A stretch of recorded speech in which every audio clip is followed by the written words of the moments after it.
Now, in my testimony, I'm not here to describe all of my iniquities in detail. It is only part of my telling the story of my second acid trip in mid-January 1977, having taken 2 hits of pink microdot.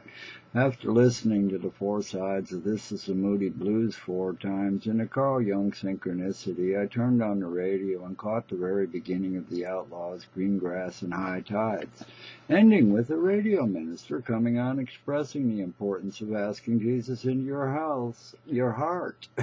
Yeah, your house of your heart, or else he couldn't enter, and I was wondering why nobody ever told me this, but he expresses to only do this if you really believe in Jesus, and if you did, to do it now. And where I did, and you might say that my life has been a trip ever since. Where then you had the next morning, about to tell 5 friends, they were all talking about some TV show, and they were mocking the people with godly experiences on drugs. It led me to refraining from sharing this experience. It's like when I was having trouble with multiple voices inside of my head, I asked God for help, and I suddenly only had one voice. But then I had to figure out the difference between a good spirit and a bad spirit, where a good spirit will give you free advice, and a bad spirit will tell you what to do. Where I learned a great deal the hard way from not taking the free advice and doing what I was told. And you need to understand in my late teens, fearing the full truth of the Bible, with it having been written by man, that they were said it was easy enough that even a child could learn it. And so I asked God to teach me as though I couldn't read, and from there I learned to read the signs from life. And where then again, in my early 30s, when I did start reading it from the beginning, I reached a point where I asked God, what can you teach me that I cannot learn from the Bible? Where I reached a point of spiritual, emotional wisdom, where I often feel like my sky gifts are more like human ignorance curses, feeling what others don't know how to feel, seeing what they don't know because of it, and they usually what they have coming out of their mouth is only proving it to me. As we can share no more of our heart's emotions with another heart than the heart knows how to feel and receive in return, and is willing to share in return, where we cannot share any of our heart's emotions with another heart that has hardened their heart to ours.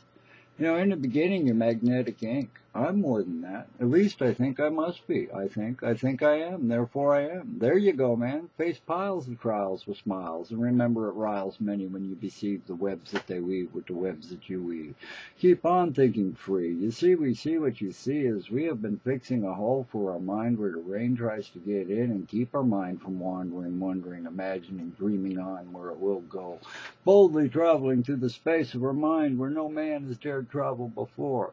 That's the best way to understand me, is the less that you know yourself, is the less that you will understand me, where our world is a stage and we're all but mere players, where the imagination is more valuable than knowledge, where life is really less about finding yourself, actually being more about creating yourself, as if you've ever gone through your mind looking for your own personal thoughts that are not from something you saw, read, or heard before.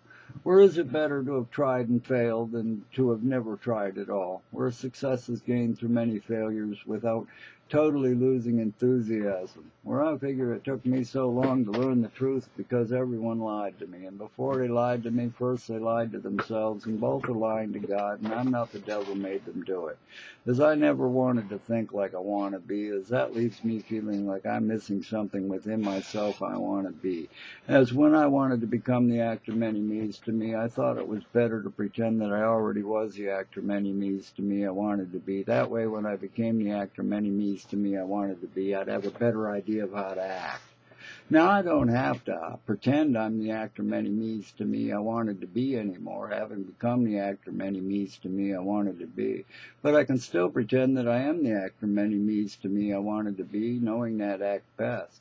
In discussing with the psychologist the manic-depressive classification of thinking of oneself superior to others, he asked me if I thought I was, and I said I was, and he smiled, thinking he had me, asking me why I thought so, and he went on to explain that I felt that I was better at equality than anyone I ever met, that it was easier for me to treat him the way he was trying to treat me than it was for him to try and treat me the way I was trying to treat me, and and he admitted that I had him. Good evening, ladies and gentlemen. Due to mental illness, Giannis Millers will be unable to appear tonight. Where the part of Giannis Millers will be played by Giannis Millers. Now here I am, Giannis Millers. Now I am a male Latvian Giannis, spelled Janis, pronounced Giannis. In English it means John. Where the Sanskrit Latvian language is older than Greek led me to believe that Janis Joplin was a girl named John. Where my birth certificate still says that I'm a female, made me wonder, does this make me a lesbian with the tumor on my clitoris that only looks, feels, and works like a real penis? Perhaps I can get a job at the circus as a bearded lady, but I cannot afford the breast implants. Where I never did get the sex change operation, figuring I'd miss peeing on trees too much. Where I know it's wrong to be perverse, as I remember reading that verse in the Bible. As a matter of fact, I gained all of my knowledge from the Bible per verse I read. Now on the arts and entertainment history of the Bible, a theologian mentions other theologians' interpretation beliefs that Genesis is a dream and Revelations is a dream. So the Bible begins with a dream and ends with a dream. Did somebody forget to dream on? As in, how does an American live an American dream without dreaming? Who killed the American dream? I say it was George Washington killed the American dream. And with the first thing he did was president, was sign into effect the raising of taxes, to why they created the lie. He never told a lie, to calm the protesting Tea Partiers of those times. You don't have to be an American to have an American dream, as dreaming of coming to America is an American dream. Why not rename the planet America, where Pluto is still a planet, no matter what science says, so everyone can live an American dream? Where a true sky dreamer, when the illusions of a dream have been shattered, simply picks up the pieces and begins building a bigger, better, stronger dream and dreams on. Back in '80, I was walking from the south end of South Street to the north end living with our parents at 86.